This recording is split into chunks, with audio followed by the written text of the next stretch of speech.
So, this might be one of the hardest videos that I've really ever had to do.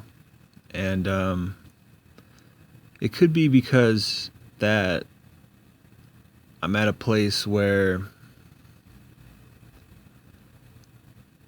maybe I'm being more honest with myself, and I'm I'm somewhat removed from the anger and the hurt and the red pill rage, and to some degree I'm maybe looking at things from a clearer viewpoint, a clearer lens. And to some extent I have to be honest with myself, and I have to be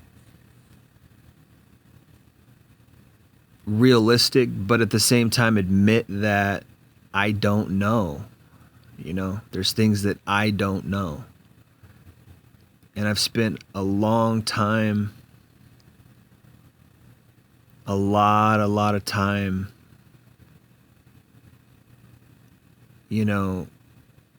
shooting in the dark, in the sense that I've sort of tried to figure things out based on red pill terminology and based on what other guys in the manosphere, particularly the red pill manosphere and the PUA manosphere as well, even to some extent in different avenues. Sometimes what the PUA and the MGTOW guys and the red pill guys, sometimes what they say actually overlaps, and they actually say the same things because they're all part of the manosphere.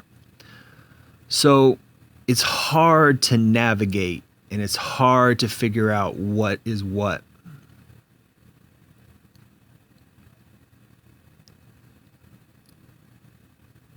And it's easy for me to go into this well, this is why, and this is why that, and that's why this, and because of this and that.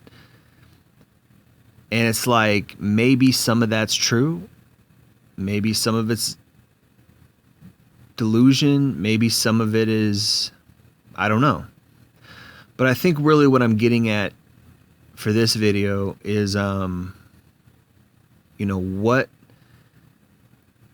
what is my relation to love? What is my relation to women? What is my relation to myself? What is my relation to where I fit into the world? And these are all things that I don't know. There's some general truths that I've picked up from red pill. There's some general truths that I picked up from PUA and MGTOW and the whole manosphere that I think are probably true. But one of my biggest things is I'm always wondering if love is special. That's my biggest thing. Is there someone out there who is the one and who I'm supposed to be with? And it's hard to figure out if that's true, because some of the information that I hear is, they're all the same. They're all the same. They all want the same things. And I can't believe that fully, I can't believe that fully. I think there are general overarching themes such as hypergamy and, gynocentrism and, the way women choose men and things that women are attracted to,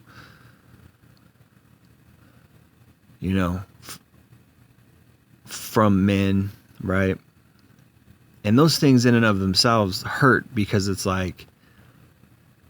usually those things are not what we are. Usually those things are not about our personality. They're not about, you know, our character. They don't make us special, right? Which is probably why a lot of guys have red pill rage, because they realize I'm not special. I'm not unique as far as love is concerned. And so I think what a lot of guys do is they translate that into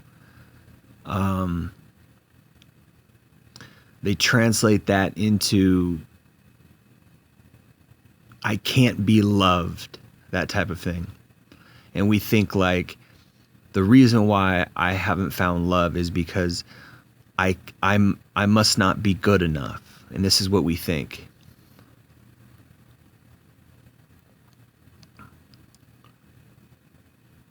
And then it hits us in, as far as depression goes, it hits us as far as our existential existence and our worth as men, right?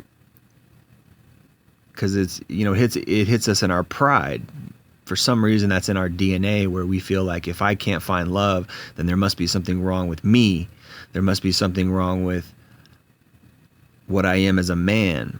And I don't know if that's necessarily true. And I've spent video after video after video repeating a lot of the stuff in the manosphere and saying, this is why women go after this, and men need to do this, and men and you know, women are shallow, they're hypergamous, they're always going after a guy with money and all these things. And maybe that's true, but it might not be true in all cases. You know, maybe that is to a good degree female nature, and I don't know. I'm not a female. You know, maybe they're attracted to that, but maybe there's someone out there, there's a woman out there who is not attracted to, you know, just the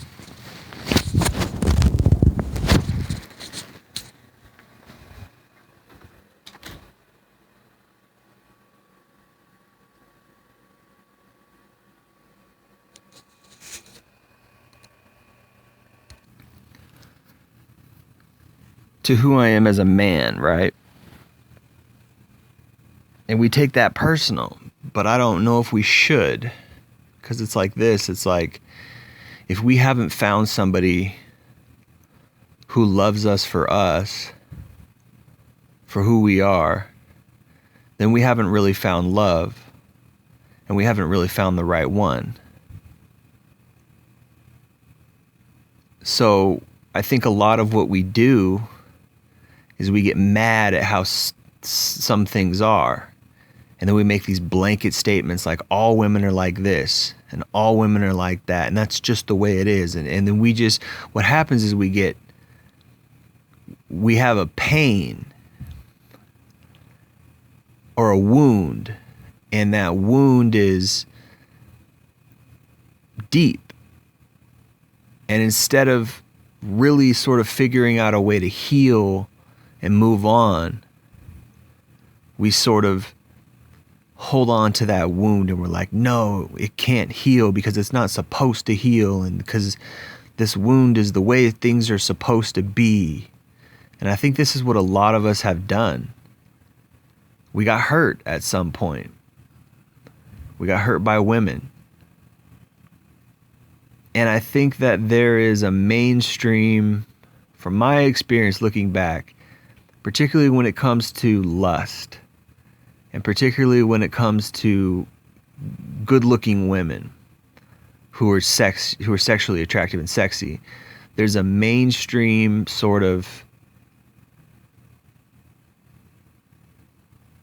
how do I put it? There's a mainstream sort of brainwashing almost, or like a hex that these women put on us. And it's this selfishness, this narcissism. And I was talking to this guy the other night, and he was saying that slutty girls, a lot of times, they have this way about them. They have like low self-esteem, but they also have these really high standards, and they really don't like themselves. they're in a lot of emotional pain, but yet they go out and they sleep around, and that kind of fills up that pain a little bit, but it also makes them, you know,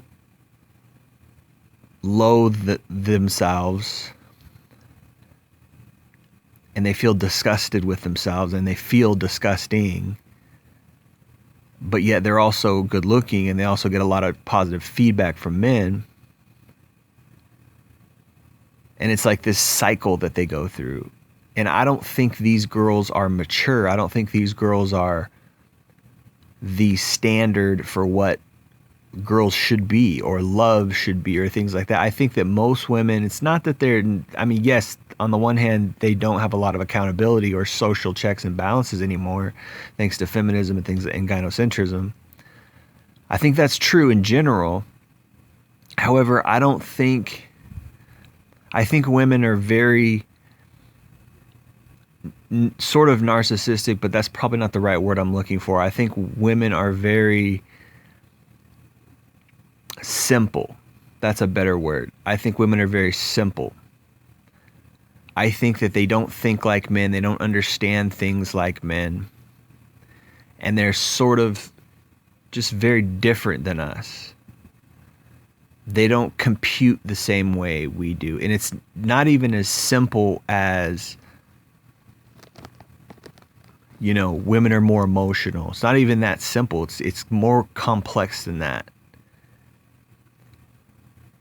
Men are rational, women are emotional. That's the old adage, that's the old wisdom, which is true, but I think it's more complicated than that. I don't even think that women are simply just emotional. I think that women are simple. I think they're simple in the sense that they're almost childlike, right? The way they rationalize, the way they make decisions and things like that, it's almost childlike. But with that said, I don't think that is what they really have the potential to be. I don't think that that's their cap. I think that many women just aren't expected to grow, whereas men are. And because we're more rational, we're more thinkers, and they're more feelers, it's easier for them to not think about deep things. And this is something that I've learned with talking with a lot of girls. They don't think about things. They're not thinkers. They feel. And when a woman says, I'm going to think about it, she's really going to go feel about it, right? But because of that, they don't have much room for abstract thought. It's rare to find a woman who's very wise or really intelligent as far as like the ways of the world, or intelligent as far as like making decisions, or intelligent as far as like wisdom, just general wisdom. Women are very simple, and it's like, oh, I got to go do this and I got to go do that and this and that and that and this and that, and that's all. That's really all they can think about. It's not like, why are we here? What's the greater things about life? Should I seek, improvement or this, that? It's like, that just doesn't, they don't work that way. It's like, they're really more like, how do I feel about this? And how do I feel about that guy? And what do I feel about this? And this is how I felt. And it's almost like childlike, But with that said, I think that there's exceptions. There's women who have more, and maybe it's more, I don't know, maybe not, but I was going to say maybe it's more